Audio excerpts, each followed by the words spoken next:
Am I live? Holy moly. Make sure the door's closed back here. How you doing here this morning, ladies and gentlemen? Well, if you're watching this as a rerun on YouTube, you can skip ahead 20 minutes, 25 minutes or so. Just wanting to get on here early for no reason at all. Tell you my sad stories of not getting drawn for elk. So there you go. Let's see what else is going on here. I used to have a list.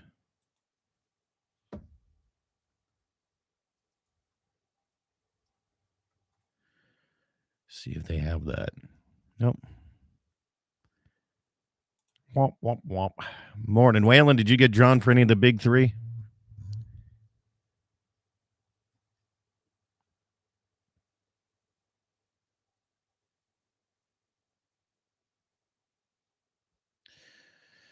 I could probably do my license right here. Couldn't I get that done since it's April? I'll be right. Yeah. I'll get I bet you I'm $8,000 to $10,000 in extra feeding elk. I had about 30 cows and 15 bull elk. And yeah. So I'll be back. I got to get my credit card so I can buy my license since it's the April here.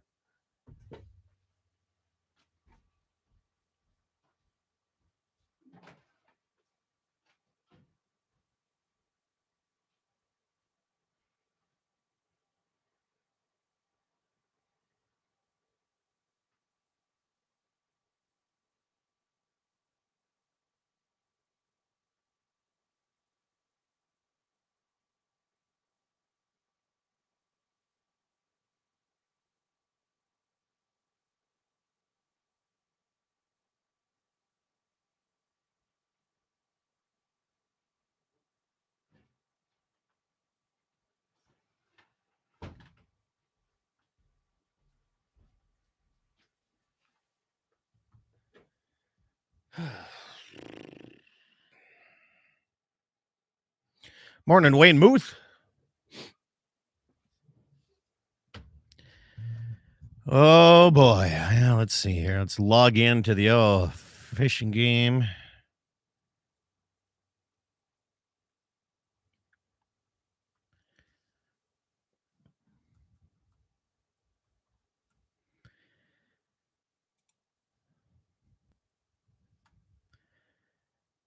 Must correct the following. What?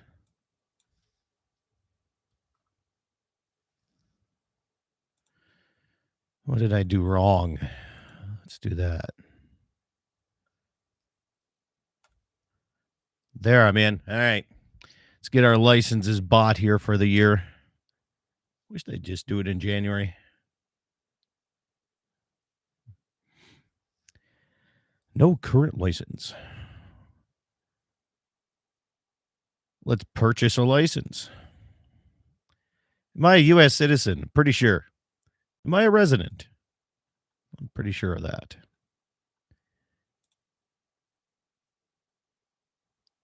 What license does Scott Bachmeyer need? A lot. Need a license to drive, baby. Oh, I'd love to go paddle fish.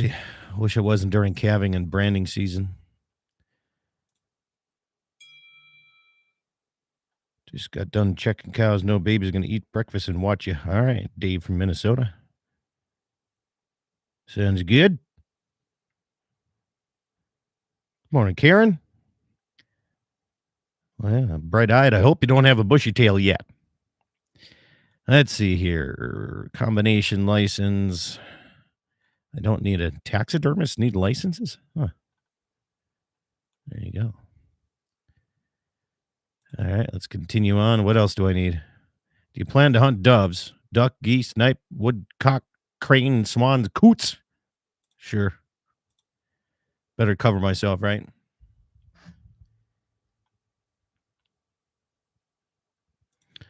Duck, geese,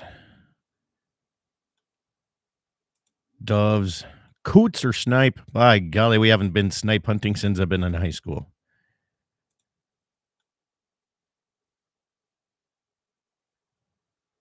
Are you eligible and plan to hunt special Veterans Active Military waterfowl hunting? They go through everything, don't they? All right, let's return. I'm going to continue shopping because I know there is lottery gratis that's opened up. Let's see what we got this year. Gratis deer application. Why not?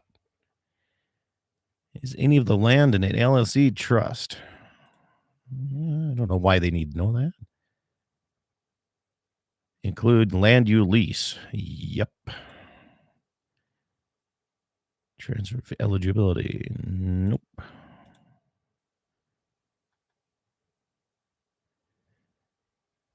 Oh, man, they didn't save what I leased last year. What? Come on, man.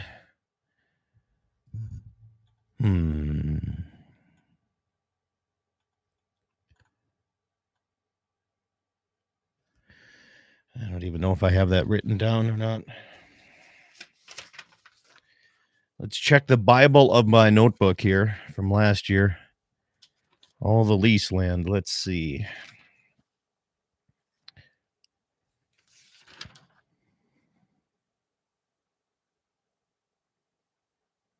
No, not on that page.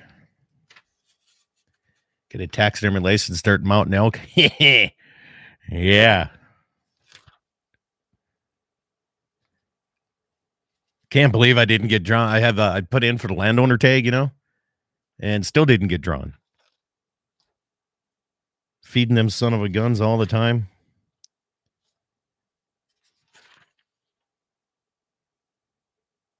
That's a different lease that I didn't get.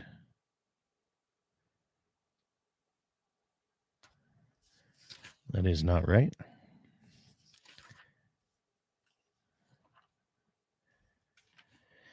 Well, crap. Well, I guess I can't finish my stuff until I get a whole listing of the land here. And I don't have time for that. Ain't nobody got time for that. Yeah. Well, let's see what Jake Wagner is talking about today. What's wrong?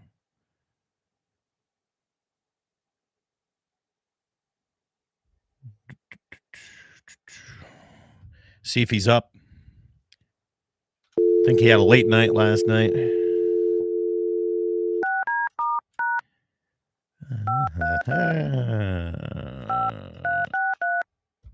See if that's the right number.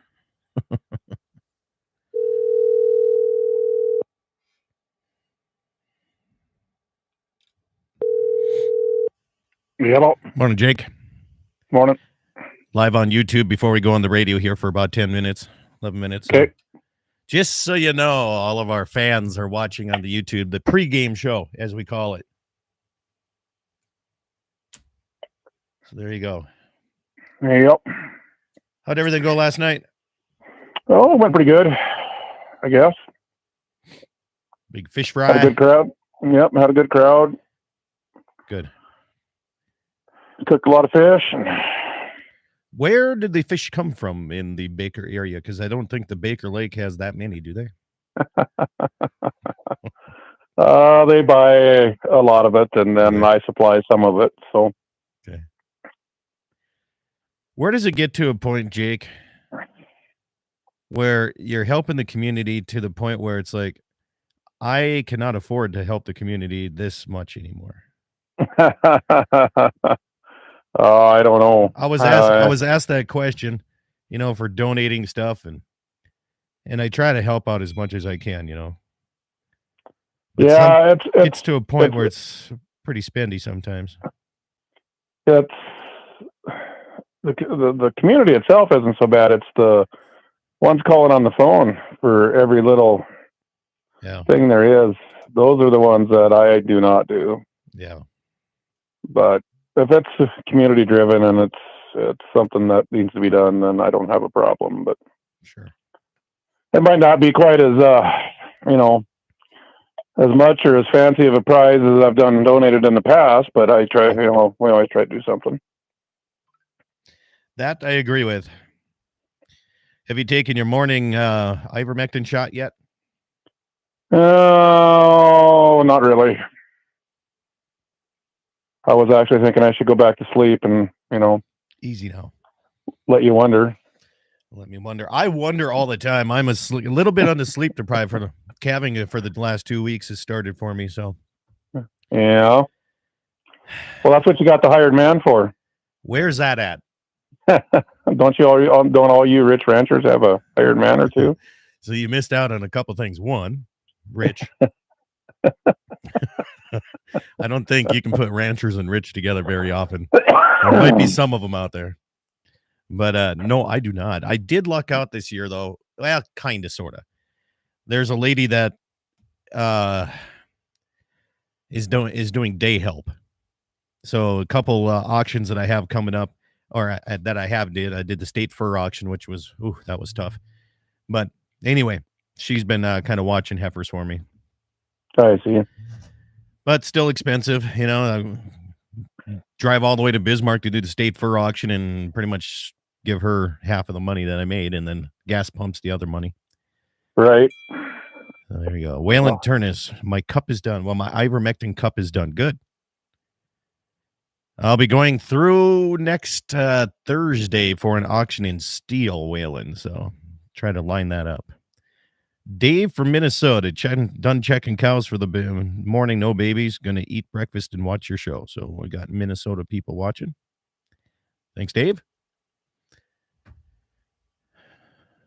Scott's watching down in South Dakota. Waylon Turner said, sounds good. Good. All right. Did you get your elk tag? You over-the-counter Montana guy? You had to put yesterday was the deadline for putting in for bulls. So yes, I put in for it. That don't mean I'm going to get one, but I got that over the counter. Yeah, but I'll never use that. So to explain some of that when we get on the air, how that works. Yep. Our good old state keeps changing our regs every year, so it changes. It's getting ridiculous anymore. And it's tough, you know. I'm on the website right now on Montana side. If you're looking for non-resident information, it is nearly impossible to get. It's very cumbersome to get through this. Everybody that talks to me, I just tell them to call the licensing department because it's a nightmare. Like South Dakota and North Dakota, honestly, it's pretty simple. It's pretty easy, except they didn't put in all my lease land on my my gratis tag from last year to this year. All of my lease property is not showing up, so, and only half of my owned property, so I got to redo all that stuff, and I don't have time before the show to do that. You probably get to get a gratis elk tag in where you live, don't you? Okay, let's talk about that. All right, so you would think a person would get a gratis elk tag, especially since I put about $10,000 worth of feed into them this year because we have the elk feeding grounds and wintering grounds in my place. And I put in for both my wife and I. We separated the property so we could each enter. We haven't been drawn yet. There's no way. Yeah. I don't know how it works, but I think that, you know, I know the Game and Fish really doesn't like Scott Bachmeyer much. It's not really a secret from the text message I received from the high up. Okay. However, I think they can alter the computer program to make sure that you don't really get one. You know what I mean? I mean, if you can, I can go in and put a macro in something and mess your Facebook account up pretty easily. I'm pretty sure there's other people that know it better than I do.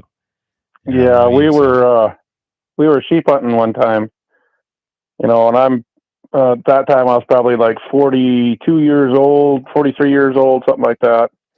Never drawn a sheep tag in my life, and then we ran into a guy that was younger than I was. That was on, and after you draw a tag in Montana, you got to wait 7 years before you can apply for a big one. Okay. And he was on his third ram tag in that area. Ooh. Yeah. Yeah. And had one. First year he applied after coming off the weight, he draws the tag. Yeah. Yeah. There's some landowners in North Dakota that get one every year. And I don't know why. I have my own opinion why, but Yeah. And then so the landowner tags, you supposedly get like preference points and then all that, but I don't think so. Yeah, I think the squeakiest wheel gets the grease. Yeah, I said the same thing the other day too, and my wheel is not squeaky enough. Well, probably not enough green behind it. I don't have enough green, and that's why it's not squeaky. Yeah, I can't buy the grease. Yeah. So. But you know what? That's all right. They all say, "Wow." But I have drawn some pretty special tags in my lifetime too. I mean, but I had to wait till I was getting fairly old before it happened. But so there's the problem that I have. So North Dakota has a once in a lifetime tag. If you're not a landowner, it's a once in a lifetime resident tag. They don't use any preference points at all on that at all.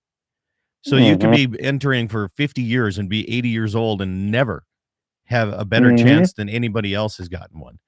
That I don't know about. I don't really care for that a whole lot. So yeah, but yeah, I don't know if they do you any good, to be honest with you. But like I said, it depends on who you are and how much green you got. Then the preference points matter. I drew that elk tag last year, and I only had one bonus point, and I know people that have got 17. Oh, yeah. So I don't know. Yeah. Stand by here. Stations 70400, 80400 Central Time. Coming up here. 70400 on Mark. 2 minutes, Jake, and then we'll get rocking and rolling here. Okay. So, and we're going to talk about stuff we're talking about right now. That's fine. I have a list of things to talk to you about. Well, I don't know if that's a good thing or not, but I'm going to open the phone lines. Jake Wagner on love and fishing. Yeah, it is getting to be about that time if there's any water to catch them in. So should be easier if there's less water. Yeah, that's what they say, but I don't know. A guy from Mulbert says Mr. Green usually gets the VIP treatment. Yeah. Truer words have not been spoken. Yeah. I'm going to turn you down here, Jake. Here we're 60 seconds away, so stand by here. Stations 70500, 70500 coming up your way here. On Mark, we'll go quiet here for the next 60 seconds. 706 coming around. We'll start shortly.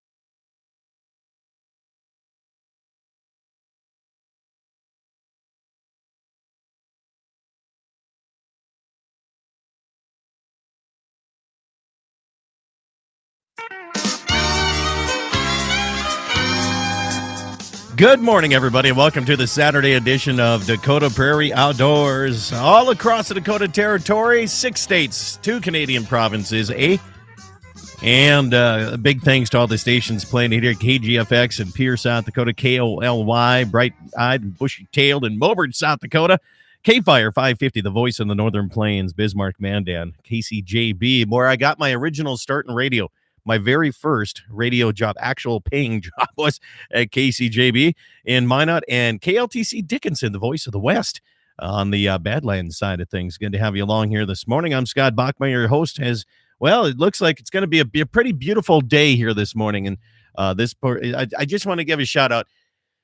Yeah, we can do this once in a while on the shows here, but thanks to Berg's AI service for making my calving of my heifers a lot easier this year. I know when the heifers are going, we're coming up to full term date here, half done, almost going to be 2/3 done when the AI get done. So thanks for listening over there in the Montana side. In the Ollie side of things here, as he's on the road checking cows this morning as well. My guest today, you've heard him, he's the man, the myth. What was that? Jake Wagner from Hanging W Meats, Baker, Montana. Good to have you along this morning. How you doing? Well, not too bad. And yourself? I'm doing pretty good. You know, when it comes to calving season, everybody's, most of the people, the ranching side, the cattle producers, I can't say cattlemen. You got to be careful what you say nowadays because it's got to be the correct terminology. So cattle producers, they're running on kind of interrupted sleep. And right now I'm on the part of the interrupted sleep, Jake, that I'm feeling pretty good. Might not be like that this afternoon, but I feel good now. That's because you're so young and spry. I am young and spry, damn it. And I tell my wife that every day, and she does not believe me. Everybody looks at me and they're like, you're getting up there. I'm like, not yet. Not in my brain. I think that has a lot to do with it. Well, it's your hunting season instead of mine. So that's right. Hey, speaking of which, across the areas, okay, so fortunately, I have some really great radio stations, and I just really appreciate that. So thank you, stations that are playing me. So covering around the area. So let's cover North Dakota. If first and foremost, April 1st, you need to get your new license for the year, okay, for the fiscal year. So if you were drawn anything, even if you have gratis elk or deer or anything, April 1st is the start. You need to have a new license today. And I was doing mine online, but I ran into a problem where they didn't transfer any of the property in the lease property. So I got to do that. South Dakota, right now, especially for elk, application deadline is April 25th. And the deer side of things, let me make sure I get this date right here in South Dakota too, is they have a lot of different seasons, but online application deadline is like June 1st. And the end of May, the beginning of June, somewhere there. Elk in Montana, where you're at, was yesterday, was the deadline. So if you missed out Montana, maybe you can get in somewhere else. Not North and South Dakota, but you could probably get Wyoming, Colorado, right? Yeah, Colorado still has an over-the-counter. Really? But do they have decent enough hunting for over-the-counter tags? Because you look at Montana side, Jake, I can go over and get a non-resident, somewhat over-the-counter tag, but it's in a unit where I probably won't even have a chance. Yeah. Yeah, that Colorado thing, I don't know. I've never been there, but I've talked to people, and and they say it's just a sea of orange. Yeah. But like I said, I've never been there. Me either. I really want to travel and do some hunting. I do North and South Dakota a lot. And I hunt a lot of antelope in South Dakota because I honestly, I like pronghorn antelope meat. Probably ranks higher than a lot of other wild game for me. Okay, it really does. And some people are probably cringing their nose at me right now listening to this, going, "How can you take the taste?" It's in my mind, it's all how you take care of it after you kill it. I mean, you got to get it cooled down immediately and just be really adamant about that. But antelope tenderloin, antelope back loin, and we'll get into that discussion later on too. But you can't beat that. And antelope jerky is hands down the best jerky that I'll ever eat. Antelope sausage is the best. So that's in my opinion. In your opinion, yeah, we'll get into that here. But after the steak, of course. Yeah, I love that. So, but to go back here a little bit, when you're talking about hunting other states and deadlines and things like that. One of the things that I've done as I've gotten older, and when I was younger, I swore I would never do this, and I made fun of people that did do it. And I've went on high fence hunts, and it was a gas. I mean, it was a hoot. And we've killed several species on high fence. Hunting hogs, whether they're fenced or not is a gas. I mean, if you ever get the chance to do it, and I mean anybody, that is a hoot. I mean, you're not going to have any more fun than killing pigs. I love it. So I was did 2 times in Texas. I went down hog hunting. First time, took my father-in-law and Jesse Flath, who he's helps with the wild game Right. feed. He's the big guy in the back that takes all the bids. Yep. And we went down and we had we could take up to 4 hogs, and everything was inclusive, man. The food, the lodging, everything. And then the cool part about this is him and I used archery, and then when that didn't work, we grabbed a rifle, because but it was such a good time. It wasn't even high fenced either, but this dude had a Chevy pickup, like a 92 Chevy 3/4 ton pickup. And then he built a deck, like a pontoon on top of the pickup, and ran all of the linkage for the steering wheel up there, and ran the gas off of the boat motor lever, right? And the brakes on another lever and the whole works, and was driving it. We were like 15 feet up in the air, and we were hunting hogs off that, man. Have you ever did that? No, I haven't. Oh, it's a blast. It's a blast, man. But yeah, I'll give you this right now. Hunting hogs is probably one, and it's cheap too. Right. Affordable. Yep. Now let's talk high fence, because a lot of people are like, "Oh my God, high fence! Oh my God, that's not sporting." All right, so I was at a high fence operation that I visited. I didn't get a chance to hunt because I'll tell you this right now, I can't afford it. Huh.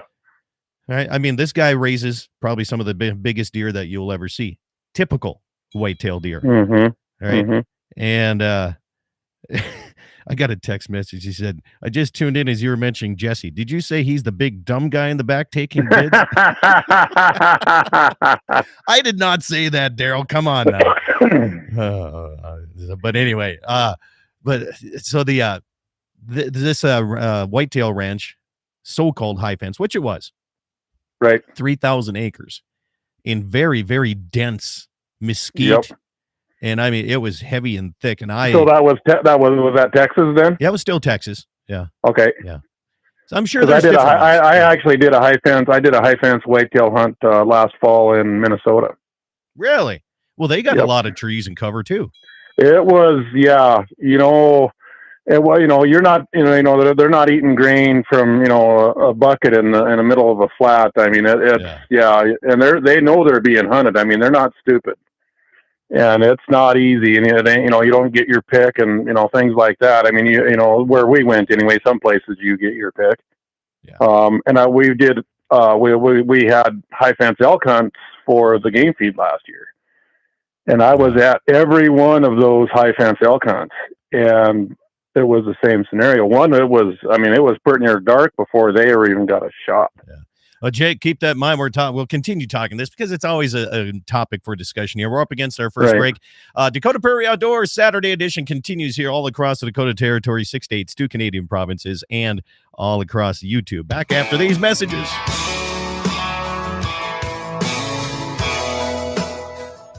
On behalf of the Medicine Rocks Angus Ranch out of Ekalaka, Montana, we'd like to invite you to their annual production sale, April 22nd, Bowman Auction Market, Bowman, North Dakota, selling 70 head of bulls and 45 head of commercial heifers. Sires include the proven Medrock Beaver Creek, SAV Resource, B-Bar Black Mass, along with many others. For more information, go to medicinerocksranch.com or find them on Facebook. The Medicine Rocks Angus Ranch annual production sale, Friday, April 22nd at the Bowman Auction Market. Are you looking for a home loan? Dakota Community Bank and Trust makes it easy and convenient to find the best loan program and most current rates available. Whether you are shopping for a home for the first time or thinking about new construction or refinancing, we offer the assistance of an experienced mortgage officer, together with a convenient online or in-person application process. Let us walk alongside you to find that exact loan to meet your specific needs. Find your local home loan officer at dakotacommunitybank.com.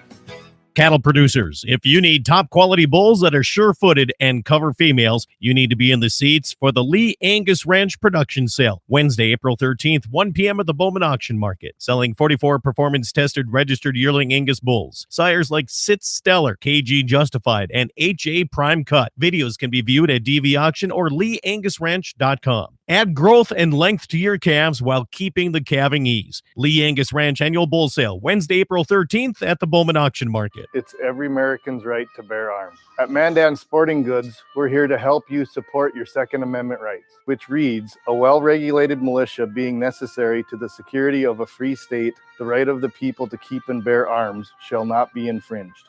Whether you're looking for a pistol for personal defense or collector gun, we have the staff to help you. We also have the area's largest inventory of ammo and reloading supplies. Mandan Sporting Goods, the area's local gun and ammo specialists. Pfeiffer's Western team of Andy Murdoch and Jim Sabby would like to invite you to sit down and talk about the future of land planning. Whether you're looking at selling, buying, or options to hand it down to the next generation, Andy and Jim will lay out all of the options for you. It's a great time to buy or sell, and with interest rates to make it profitable. Pfeiffer's Western team, Andy Murdoch and Jim Sabby. For more information or land updates, go to Pfeiffer's.com. Our outdoor heritage is important to North Dakotans, and the state's oil and natural gas industry is advancing the possibilities for conservation.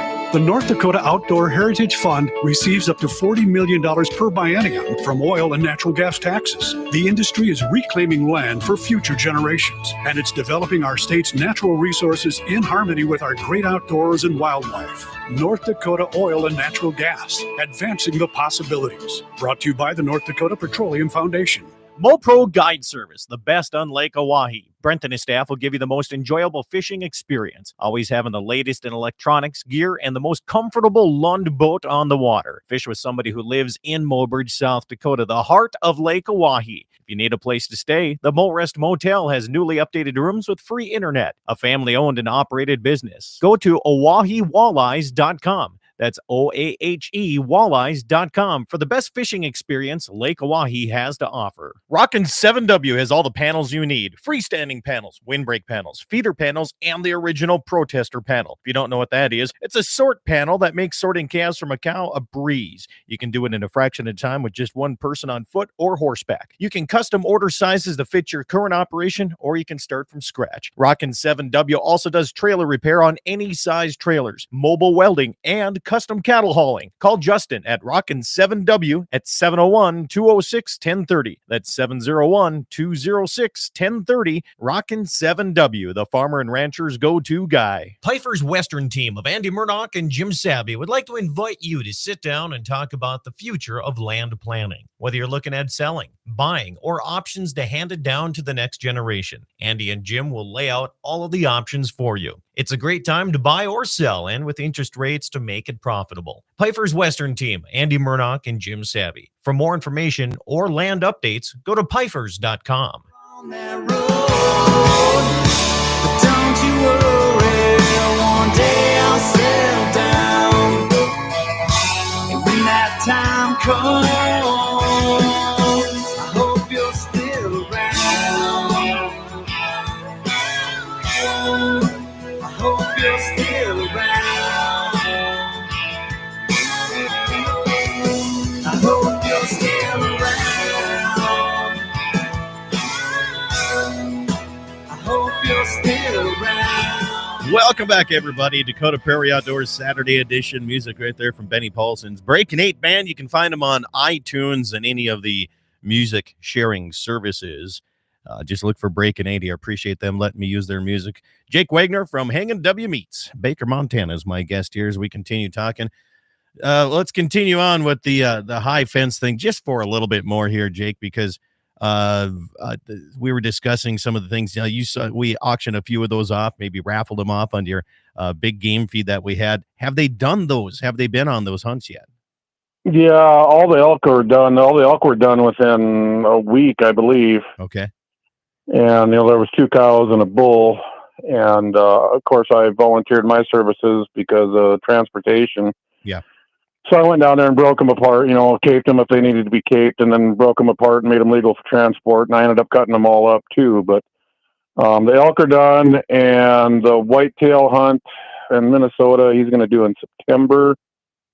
And I believe that's all we had were the 3 elk and the deer. But I was on all the elk, and yeah, it was a good time.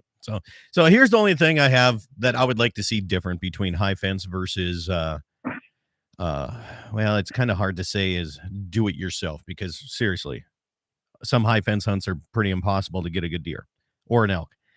So I think it's different, but I think there should be different record book scoring for them.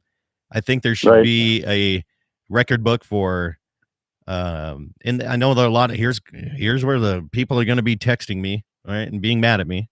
I think there should be, and that's fine. This is what we have this show for. We talk about it and we can get along still. I think there should be a record book for high fence hunting in X amount of acres, and a record book for X amount of big time acres, right?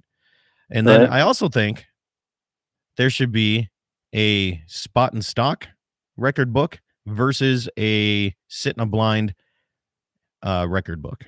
Sure. If a person's really going to want to separate and say, well, you can't accept that because that was on a 40,000 acre high fence hunt and this was in a 4 acre food plot. Well, you know what I mean? I think there should be, if you really want to break it down, and you're worried about record books, which I'm not, but that seems to be the fight that everybody has is, well, that's not good because Pope and Young and this guy doesn't accept this. Right. That's fine. Make a record book for each one of those things, and let's see what it is. I just two weekends ago, we took a pickup load of heads down to Bernie because there's an official scorer there and got him scored. And I took that whitetail I got at that high fence because I wanted to know what he officially would scored. Yeah. I can't enter that deer, but I want to know what he scored. And so we took all these heads down there. We had 2 antelope, a mountain lion, a bear, whitetail, and an elk. And that whitetail off that high fence, he scored 203 typical. Nice. That was my dream in my life, was to kill a 200 class whitetail. Yeah, mine. And absolutely. 200 either whitetail or mule deer is a beautiful deer. So, I've got a 200 class whitetail. Yeah, I went high fence to do it, but I got a 200-inch whitetail on my wall. Exactly. So I don't have a problem with high fence, and people do. That's fine. That's your prerogative. Absolutely. Everything. The thing that made the book was the elk, in which I killed him last fall, and he was on National Forest. And I got a lot of shit about that because when I posted the picture, I put that I killed him in the Long Pines, and everybody blows up at me because I'm telling them where I killed the elk. Hey, it's National Forest. I told them what chunk of National Forest. I didn't show them exactly where I shot that bull. Yeah. And that bull's no longer there. And so I don't have a problem with that. People get all butthurt, and that's where I get butthurt back because, you don't want, quit being an asshole. Let's just put it right. Well, we're still on radio, so we got to watch our language a little bit here, Jake. So, but I am showing the picture here on your text message on the YouTube channel right now. So if people want to see that, they can scroll through it and find that here. But beautiful elk on that side. And I ran across the same thing. And I know this because you like to go fishing too. I know a gentleman, a gentleman that used to call in every summer, I think it was, I don't know if it was every day or weekly or whatever it was, but he was a fishing guide and he would give exact coordinates to where to go fish, where he took his clients out, and he did a good job, or maybe a couple different places. And he was, the rest of the anglers did not care for that because he was sharing that to everybody on the radio. Yeah. So you can just, that's just how people are though, right? Yeah. But you still got to have the knowledge to get it done. And then my phone also rang off the hook with people that still had bull tags down there wanting to know where I killed this bull. And I told them all the same thing. I was in the Long Pines. Other than there was one kid that called me, and he was probably one of the most gracious kids I've talked to on the phone in I don't know how many years. And I talked to him for a little while, and I said, I'll tell you what. I said, I'll tell you where I shot that bull. And there was another bull with him. Yeah. But I said, I'll tell you where I shot that bull. I said, but a couple things. I said, number one, you don't tell nobody that I told you. Yeah. And number two, if you kill that bull, I want to see him. That's all. That's it. Fair. That's fair, yeah. And he never got back to me, so apparently he didn't get him killed. But he was a very, very nice kid, treated himself right, treated me right. And I thought, you know what, I'll tell you. Absolutely. And not only that, but you can give the exact location where you shot that bull. It doesn't mean that herd's going to be there anymore. No. I mean, for crying out loud here. I got a message from Wayne Muth. He's one of the Pope and Young scores over here in the North Dakota side. And I showed that bull. He says, great bull. And also, shout out to his in-laws, Emmanuel and Bernice. They're over 80 years old. They don't hunt, but they listen to the show here all across the Dakota Territory. So thank you guys for tuning in. Appreciate you guys listening to some rambling going on here about hunting. I appreciate that. Right. So, but yeah, he got me all excited for elk now, and I didn't get tag. I didn't get nothing. So. You should be USDA certified so I can come over and just buy some elk meat from you. Well, Montana, you can't sell wild game, even if it's USDA. No. Oh, man. You're close enough to the border, aren't you? Yeah, you would think, but it don't quite work that way. No grandfather gray area in there. I gotta come up to your place and shoot them slow elk. Then we got a different scenario. So mine are corn fed right now. I'll tell you that. Right. But, I guarantee they're not going to be there. Jesse says, "Good old Jake blowing up the airwaves this morning." Well, he's not sitting beside you, so he can really blow him up. Well, that's true. Yeah, usually he's crashed out in the chair behind me here. But yeah, usually he's laughing so hard and we can't even talk. So, well, his two girls got their first youth turkey tag this year. All right, and turkey season starts here, I believe, in a week. In my unit, so I've been trying. I'm gonna try my best here to see if we can get these girls hunkered down in the pines and get them a turkey. Well, that'll be good. Yeah, and that's shotgun only, right? No, you can use shotgun or archery, but the girls have been practicing archery, but not quite there yet to be as accurate as it probably need to be. So we're gonna go with shotgun, and that's the thing is right now is. He's a 20 gauge shotgun for a younger gal, maybe 12 gauge. It's Jesse's girls. They're almost as tall. They're taller than me, and they're like they take after their dad. Yeah, hopefully they don't have his big head. Yeah, they're like in third grade. Right. So, but anyway, I would think that they to be able to get a good shot with a 20 gauge should be possible. I would think so.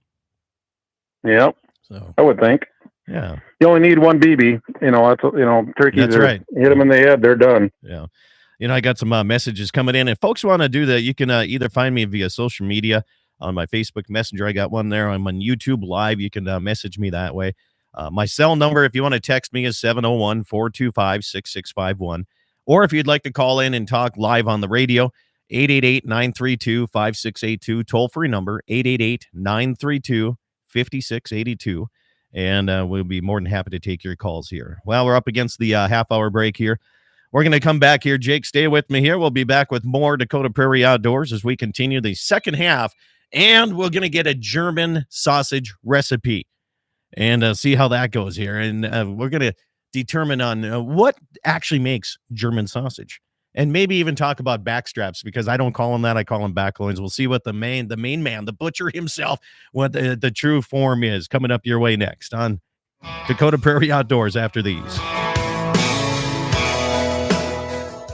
On behalf of the Medicine Rocks Angus Ranch out of Ekalaka, Montana, we'd like to invite you to their annual production sale, April 22nd, Bowman Auction Market, Bowman, North Dakota, selling 70 head of bulls and 45 head of commercial heifers. Sires include the proven Medrock Beaver Creek, SAV Resource, B-Bar Black Mass, along with many others. For more information, go to medicinerocksranch.com or find them on Facebook. The Medicine Rocks Angus Ranch annual production sale, Friday, April 22nd at the Bowman Auction Market. Are you looking for a home loan? Dakota Community Bank and Trust makes it easy and convenient to find the best loan program and most current rates available. Whether you are shopping for a home for the first time or thinking about new construction or refinancing, we offer the assistance of an experienced mortgage officer, together with a convenient online or in-person application process. Let us walk alongside you to find that exact loan to meet your specific needs. Find your local home loan officer at dakotacommunitybank.com.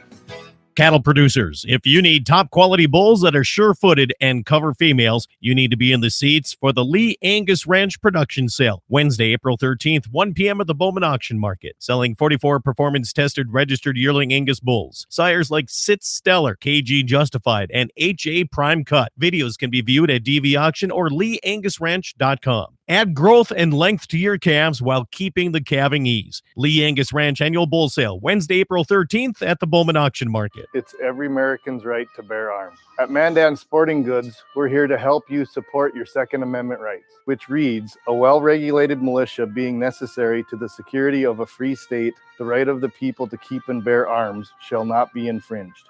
Whether you're looking for a pistol for personal defense or collector gun, we have the staff to help you. We also have the area's largest inventory of ammo and reloading supplies. Mandan Sporting Goods, the area's local gun and ammo specialists. Pifer's Western team of Andy Murdoch and Jim Sabby would like to invite you to sit down and talk about the future of land planning. Whether you're looking at selling, buying, or options to hand it down to the next generation, Andy and Jim will lay out all of the options for you. It's a great time to buy or sell, and with interest rates to make it profitable. Pifer's Western team, Andy Murdoch and Jim Sabby. For more information or land updates, go to pifers.com. Our outdoor heritage is important to North Dakotans, and the state's oil and natural gas industry is advancing the possibilities for conservation. The North Dakota Outdoor Heritage Fund receives up to $40 million per biennium from oil and natural gas taxes. The industry is reclaiming land for future generations, and it's developing our state's natural resources in harmony with our great outdoors and wildlife. North Dakota Oil and Natural Gas, advancing the possibilities. Brought to you by the North Dakota Petroleum Foundation. MoPro Guide Service, the best on Lake Oahe. Brent and his staff will give you the most enjoyable fishing experience, always having the latest in electronics, gear, and the most comfortable Lund boat on the water. Fish with somebody who lives in Mobridge, South Dakota, the heart of Lake Oahe. If you need a place to stay, the Mo Rest Motel has newly updated rooms with free internet, a family-owned and operated business. Go to OaheWalleyes.com. That's OAHE Walleyes.com for the best fishing experience Lake Oahe has to offer. Rockin' 7W has all the panels you need. Freestanding panels, windbreak panels, feeder panels, and the original protester panel. If you don't know what that is, it's a sort panel that makes sorting calves from a cow a breeze. You can do it in a fraction of time with just one person on foot or horseback. You can custom order sizes to fit your current operation, or you can start from scratch. Rockin' 7W also does trailer repair on any size trailers, mobile welding, and custom cattle hauling. Call Justin at Rockin' 7W at 701-206-1030. That's 701-206-1030. Rockin' 7W, the farmer and rancher's go-to guy. Pifer's Western team of Andy Murdoch and Jim Sabby would like to invite you to sit down and talk about the future of land planning. Whether you're looking at selling, buying, or options to hand it down to the next generation, Andy and Jim will lay out all of the options for you. It's a great time to buy or sell, and with interest rates to make it profitable. Pifer's Western team, Andy Murdoch and Jim Sabby. For more information or land updates, go to pifers.com. On that road, but don't you worry, one day I'll settle down. And when that time comes, I hope you're still around. I hope you're still around. I hope you're still around. I hope you're still around.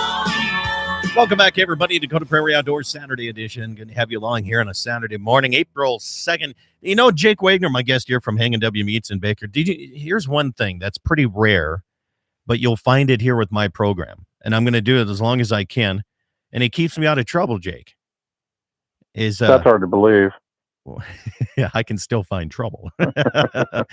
It's one of the few shows across North and South Dakota, across 6 states, 2 Canadian provinces, that if you call, you'll get on the air at the same time. There's a car show that I listen to after I get off of here and I go feed cows or do what I do. There's a car talk. You know, you can call in and have problems with your vehicle. You know, they don't even they out of the Sioux Falls, South Dakota area. You can't even get live there anymore. So if you call in, just to forewarn you, it is live. And that's how it's going to be going. So we have a message coming in, and this is through social media. Mike says, I wish we could get back to the Fred Bear mind of thinking for hunting. Every animal we harvest is a trophy. I'm proud of the 3-point whitetail I shot with a traditional muzzleloader. More proud of that one than any deer I've shot or any one elk that I've shot. And I agree.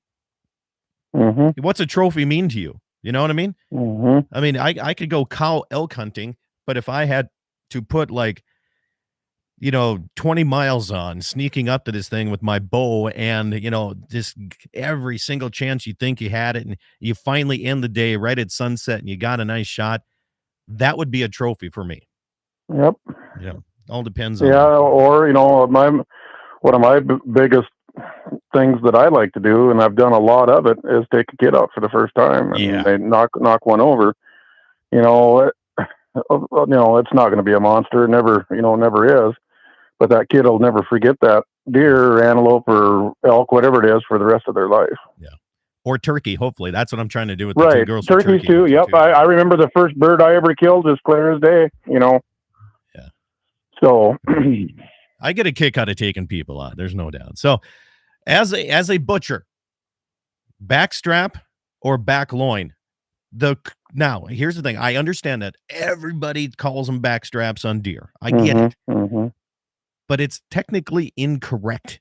I was told by a butcher that the actual backstrap is that piece of yellow tendon that goes down halfway through it, which you don't eat anyway. It's called a back loin or the loin, and then underneath are the tenderloins. Yeah, we call them when we package those, they're called loin steak. Yeah. So there you go. I just want to make sure that we're on the same page, because when I call them back loins, they're like, what? Right. And people, they have, different terminologies for different things, so, then the South Dakota people, they got the chislet. So, I love chislic. Oh, that's good stuff, man. I love chislic. So there's some better, I would have to say, as you go to restaurants all across the area, I would say that there's some Belle Fourche all the way through Pierre and Mitchell. There's some of those restaurants that carry some different things that you've never heard of that are absolutely the best food that you'll ever eat. Yep. Good stuff. So let's see here. What are we going to do? All right. I'm just looking at some of my other comments. People are just still commenting on your bull elk that I posted up there. So Gene Cox says, is your guest locker a state inspected or a customer retail? My place is it's custom. I do a lot of things. I mean, I do retail, but it's not killed on site or cut up. It's cut up on site, but it's not killed there. So I'm getting in box beef and pork. Okay. And then I do custom, which because I've been to your place. I do on the farm slaughter. I'm one of the few left. And I come to the place and kill the beef, and that's custom. And then I also do wild game. Yeah. So I do not. I'm not federal, or state, either one. I got to have a state license through the Department of Livestock for the custom. Yes. Yeah. There's some people in North and South Dakota now that some of the meat markets are. I love that. If COVID did one good thing, it brought these the butcher shops back. It really did. Yeah, I like it that. did. I mean, and you're probably busy the way it is, but there's some of those folks that were not busy, and there's some that opened up more around the areas. But right. I'm seeing some of them working with local ranchers, getting beef into the schools. Yep. Are you guys doing that in the Montana side? Not necessarily me. They've got some programs out. They've got a meat cutting thing going on in Miles City at the college, and then they're trying to get people like me and the businesses like me to take these kids on after they go to school. Mm-hmm. And then of course it's partially government funded, and then that helps you pay for them and stuff like that, which I do not do. But I mean, people that want to learn, I've taught a lot of people that want to learn, because if you go to a store and the meat cutter's in a grocery store, for an example, they could not do what I do, where they're taking an animal out by quarters and breaking it apart, because they don't know how to do it. because all of theirs is just shipped in kind of somewhat pre-cut. Yep, it's already in boxes. Okay. You know, you got your, you know, you get a case of rib loins in, you got a full case of ribeyes, you throw them on the slicer and you slice them. Yeah. But they could not go to that animal hanging on the rail and pull that off of there. Sure. Are you finding younger generation wanting to do this at all? A little, you know, it's a specialized trade and it's, you know, you've actually got to work. So it's tough. That's, you know, but, you know, I've been doing this my entire life. Yeah. So, you know, it's one of the fallback skilled trades that I know how to do. And, you know, and it's just the one that I've pursued. Yeah. So, and I tell you, going straight to the ranch when you came out here and did it, it's so much easier for me. Right. You know, right. It just makes life so much better. And you don't have to deal with the waste. Yeah. You know, I mean, the big waste. I mean, there's always going to be some waste and everything that you have to deal with here. But he also says meat cutting from the rail and sausage making are truly a lost artisan skill, is what comes in. Speaking of making sausage, let's talk. You said you're going to share a German sausage recipe. Okay, so folks, if you want to write this down, or you can also come back on YouTube and mark it at, you know, let's see here, 45 minutes into it or somewhere in there. If you're watching this as a rerun, you can come back and get this recipe, which is what I'm going to do too. So let's share. So first off, German sausage versus bratwurst. Is it just seasoning that makes it different? What's the scoop on this? Yeah, basically, yes. Yeah, it, you know, and there's a jillion different German sausage recipes, like I told you earlier. You know, people have them, you know, this is my grandparents did, or my great grandparents did, or this is old school, or whatever. But German sausage has still got the same basic ingredients. Right.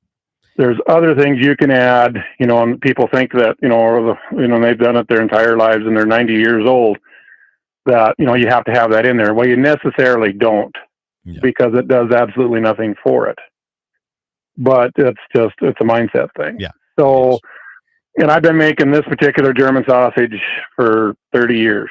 And the guy that taught me how to make it was making it 30 years before that.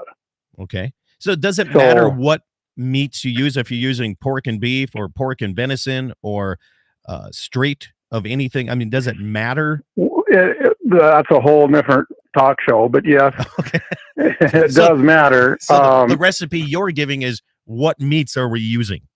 Well, I'll break it down real simple. So if it's like wild game, for an example, the generic version is a third pork. My personal is, if there's 20 pounds of deer, there's 20 pounds of pork for myself. Right. I do 50-50 too. So, you know, and beef is the same concept. And people think you need to, you know, you got to throw beef in with your pork sausage. You do not have to do that. It'll dry it up. If you get, it's a fine line there. So back in the day, the reason they did that was because your pork was so fatty, they had to try to get something in there, lean it up, so they would add beef. So, and then venison works the same way. And the stuff that I sell, that's straight pork. And that is my favorite to use for any smoked rope sausage, is pure pork. And you want some fat in it, but not overly fat. Okay. So the recipe you're giving is pork German sausage. Yes. Okay. So this will be for a 25-pound batch. Okay. And so you want to use 25-pound batch. You will use 0.43 pounds of wit special cure with nitrite. Or you can use the pink cure, which is an instant cure, and you use 1 teaspoon for every 5 pounds, so 5 teaspoons. Okay. So, and then you're going to need black pepper. The ingredients are very simple in this. Black pepper, 25-pound batch, you need 0.12 pounds. And the same... Awful specific here, buddy. Yep. Jeez. Yep. And you can go to tablespoons too.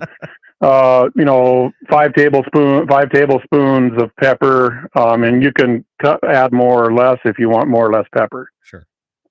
So 5 tablespoons would get you there also. and use the exact same amount of garlic powder, 0.12 pounds or 5 tablespoons, and you can cut it back or forth, depending on how much garlic you want.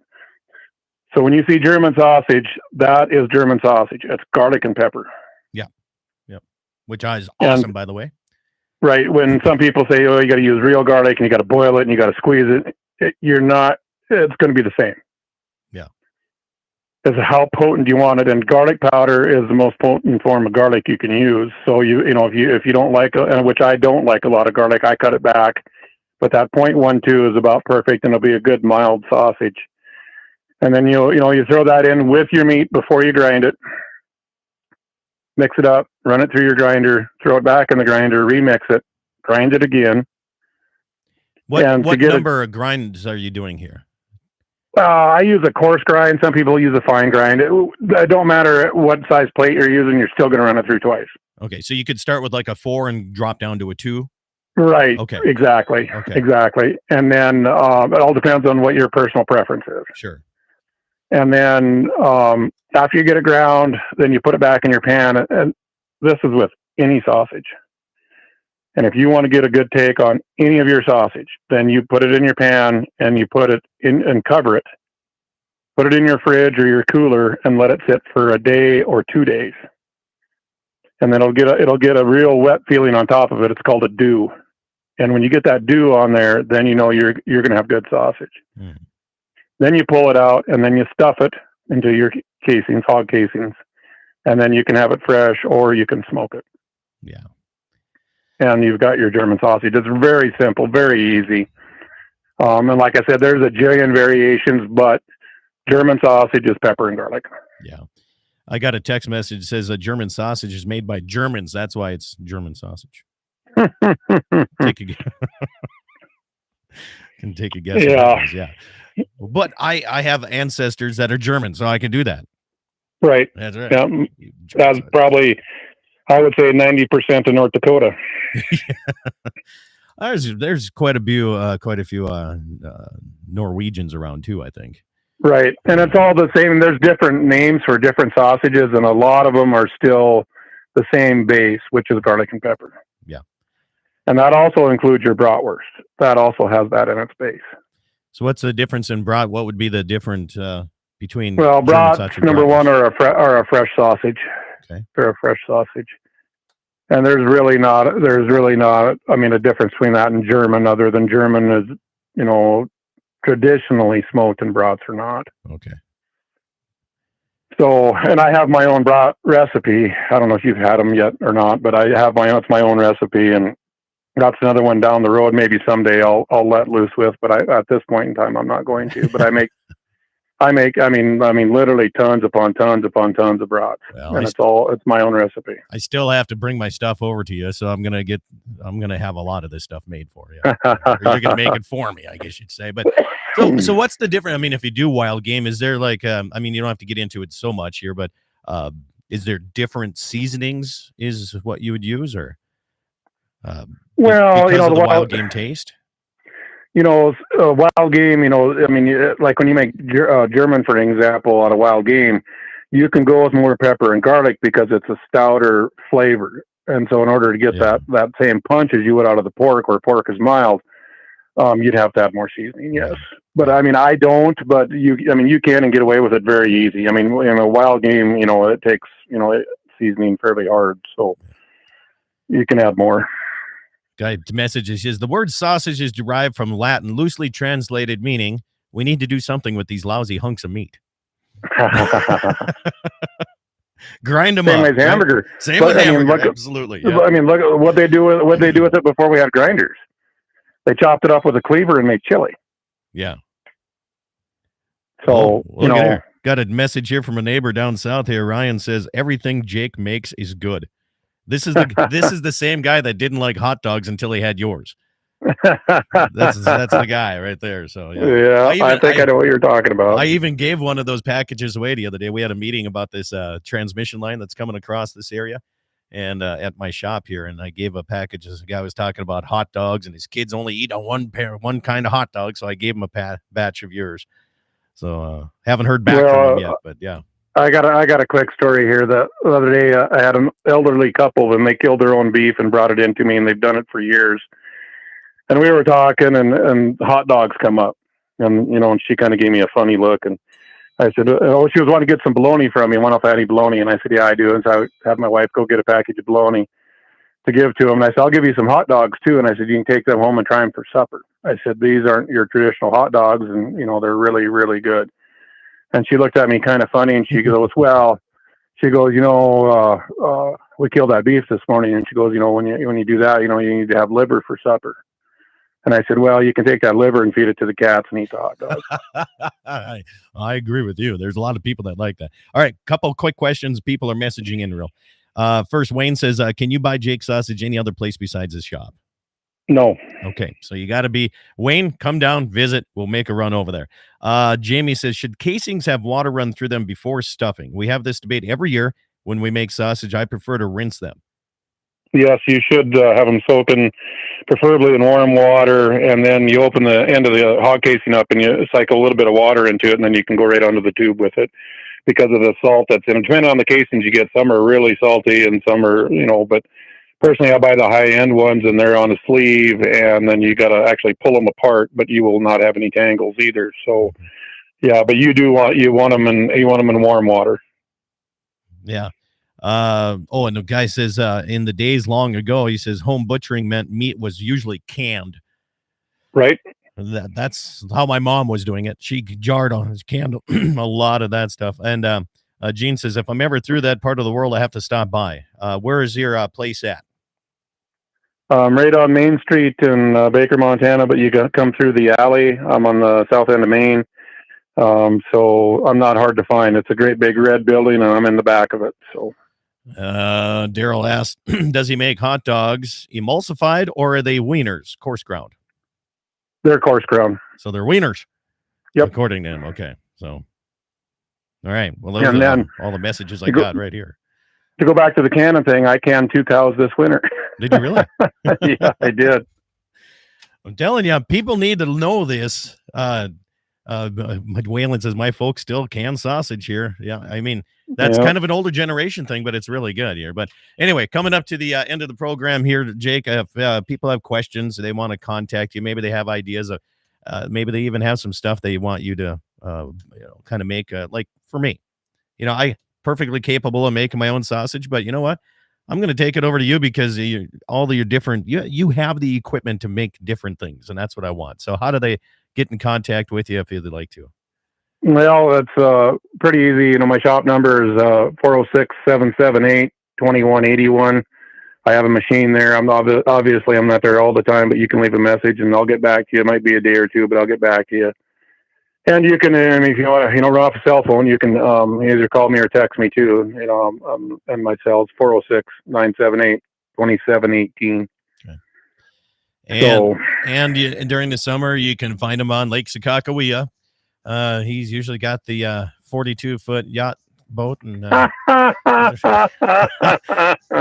Jake, appreciate you coming on the program, my friend. Stay with me here a little bit. I'll talk to you after we get done here. And coming up your way, Jake Wagner from Hangin' W Meats, Baker, Montana, if you want to find him that way. Find me on the website here, DakotaPrairieOutdoors.com, or listen to any one of these great stations. Eat some meat, drink some milk, have yourself a great weekend. Thanks for tuning in.